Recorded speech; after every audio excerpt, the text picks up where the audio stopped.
नमस्कार, मैं हूं अंकिता शुक्ला और आप देख रहे हैं एफएम न्यूज। देखिए, महाराष्ट्र की फडणवीस सरकार ने हाल ही में एक फैसला लिया है जिसके तहत मुस्लिम समुदाय को दी जा रहे 5% आरक्षण को पूरी तरीके से समाप्त कर दिया गया है। और ये निर्णय राज्य के सामाजिक न्याय और विशेष सहायता विभाग की ओर से जारी एक आधिकारिक आदेश के माध्यम से लिया गया।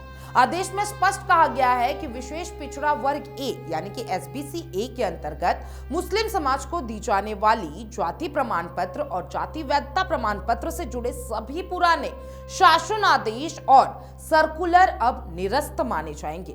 इस फैसले के बाद ना तो इस श्रेणी में नए प्रमाण पत्र जारी किए जाएंगे और ना ही कॉलेज या अन्य शैक्षणिक संस्थाओं में इस कोटे के तहत प्रवेश दिए जाएंगे।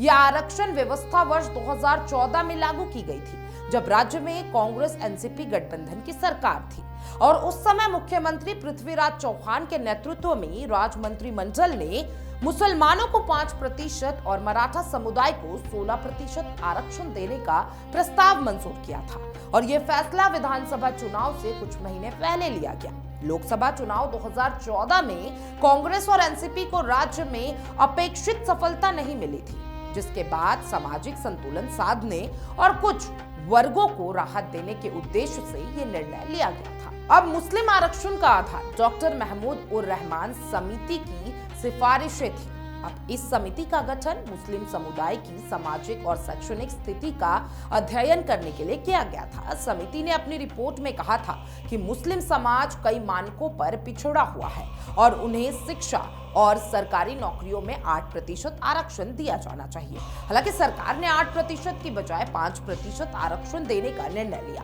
उसी समय मराठा समुदाय के लिए भी अलग से आरक्षण का प्रस्ताव लाया गया, जिसे लेकर राज्य में व्यापक राजनीतिक बहस हुई। जब यह फैसला लिया गया तभी से इसके कानून भविष्य पर सवाल उठने लगे थे।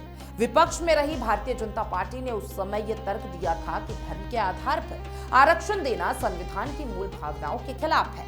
भाजपा का कहना था कि आरक्षण सामाजिक और शैक्षणिक पिछड़ेपन के आधार पर होना चाहिए, न कि केवल धार्मिक पहचान के आधार पर। और इस फैसले को लेकर बॉम्बे हाई कोर्ट में याचिकाएं दायर की गई थी। 14 नवंबर 2014 को बॉम्बे हाई कोर्ट ने इस आरक्षण व्यवस्था पर अंतरिम रोक लगा दी। अदालत ने कहा कि इस निर्णय की संवैधानिक वैधता की जांच आवश्यक है। इसके बाद ये अध्यादेश, जिसके जरिए आरक्षण लागू किया गया था, तय समय सीमा तक कानून का रूप नहीं ले सका और 23 दिसंबर 2014 को स्वतः समाप्त हो गया। चूंकि ये स्थानीय कानून नहीं बना पाया, इसलिए इसकी वैधता स्वतः समाप्त मानी गई। हालांकि कुछ दावों के अनुसार शिक्षा के क्षेत्र में सीमित राहत मिली थी, लेकिन यह व्यवस्था पूरी तरह सुरक्षित कानून आधार पर नहीं रह सकी।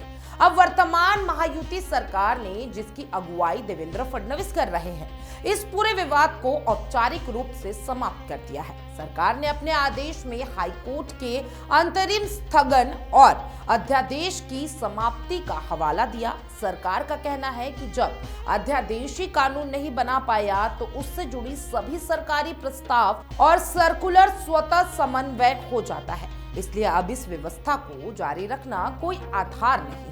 इस निर्णय का सीधा असर उन छात्रों और अभ्यर्थियों पर पड़ेगा जो इस श्रेणी के तहत लाभ की उम्मीद कर रहे थे। अब एसबीसी ए श्रेणी में कोई नई जाति या जाति वैधता प्रमाण पत्र जारी नहीं किया जाएगा। कॉलेज और अन्य शैक्षणिक संस्थाओं में 5% मुस्लिम आरक्षण के तहत नए प्रवेश भी नहीं दिए जाएंगे। सरकार का तर्क है कि ये कदम कानूनी स्थिति स्पष्ट करने और प्रशासनिक भ्रम खत्म करने के लिए उठाया गया है।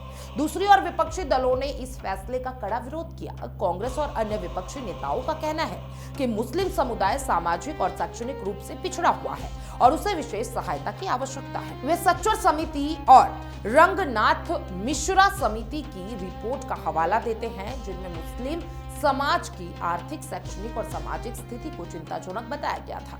इस रिपोर्ट में कहा गया था कि मुस्लिम समुदाय कई मामलों में अन्य पिछड़े वर्गों से भी पीछे है। महाराष्ट्र में मुस्लिम आबादी लगभग 11.5% के आसपास मानी जाती है। राज्य के कई शहरों और ग्रामीण क्षेत्रों में ये समुदाय बड़ी संख्या में रहते हैं। शिक्षा और सरकारी सेवाओं में उनकी भागीदारी अपेक्षाकृत कम होने की बात समय समय पर विभिन्न अध्ययनों में सामने आती रही है। इसी पृष्ठभूमि में 2014 में आरक्षण की व्यवस्था की गई थी और सरकार और विपक्ष के बीच इस मुद्दे पर वैचारिक मतभेद स्पष्ट पैच सरकार और विपक्ष के बीच इस मुद्दे पर वैचारिक मतभेद स्पष्ट है। सरकार का कहना है कि वो किसी भी निर्णय को कानून कसौटी पर परखे बिना लागू नहीं कर सकती। वहीं विपक्ष का आरोप है कि यह फैसला राजनीतिक दृष्टिकोण से प्रेरित है और इससे एक समुदाय को नुकसान होगा। कुछ सामाजिक संगठनों ने भी इस निर्णय पर चिंता व्यक्त किया है और इसे सामाजिक न्याय के सिद्धांतों के विपरीत बताया है। आगे चलकर यह मुद्दा फिर से अदालत में उठ सकता है या राजनीतिक बहस का विषय भी बन सकता है।